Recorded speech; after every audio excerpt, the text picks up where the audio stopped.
Hi, ஒரு குட்டி கதை சொல்லவா? ஒரு வில்லேஜ்ல ஒரு லேடி டெய்லி ரிவர்ல இருந்து தண்ணி எடுத்துட்டு வீட்டுக்கு கொண்டு வராங்க. அவங்க கிட்ட 2 பாட் இருந்துச்சு. ஒரு பாட் நல்ல பாட், இன்னொரு பாட்ல ஒரு சின்ன கிராக் இருந்துச்சு. அப்படி அவங்க டெய்லி தண்ணி கொண்டு வரும்போது கிராக் ஆன பாட்ல இருந்து கொஞ்சம் தண்ணி வெளியே சிந்தும். வீட்டுக்கு ரீச் ஆகும்போது அந்த பாட்ல ஹாஃப் பாட் தான் தண்ணி இருக்கும். இத பார்த்து அந்த நல்ல பாட் கிண்டல் பண்ணும்.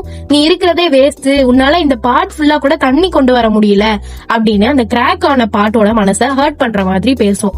அந்த லேடியும் பாட்டை தூர போடாம டெய்லி அதுலயே தண்ணி எடுத்துட்டு வராங்க. ஒரு நாள் அவங்க தண்ணி எடுக்க போகும்போது அந்த கிராக் ஆன பாட் அந்த லேடி கிட்ட, என்ன தூக்கி போட்டுட்டு வேற புது பாட் வாங்கலாம்ல, நான் இருக்கிறதே வேஸ்ட் தான் அப்படின்னு சொல்லுது. அத கேட்டுட்டு எதுவுமே ரிப்ளை பண்ணாம அந்த லேடி அதே பாட்டை தண்ணி எடுக்க கொண்டு போறாங்க. போயிட்டு வர வழியில அந்த லேடி அந்த கிராக் ஆன பாட் கிட்ட, கொஞ்சம் கீழே பாரு, நீ டெய்லி சிந்துற தண்ணியில வளர்ந்த பிளவர்ஸ் தான் இதெல்லாம்.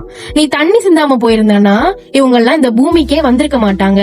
நீ கிராக் ஆயிருக்கன்னு தெரிஞ்சும் கூட நான் உன்னை தண்ணி எடுக்க கொண்டு வரது இந்த ஒரு காரணமாதான். அதனால இத நினைச்சு நீ கஷ்டப்படாத. உடையாத பானையை விட நீ பெர்ஃபெக்ட் தான் அப்படின்னு சொல்றாங்க.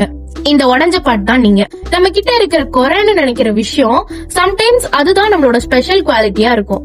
கொஞ்சம் ஸ்லோவா இருக்கலாம், கொஞ்சம் இமோஷனலா இருக்கலாம், கொஞ்சம் ஷையா இருக்கலாம்.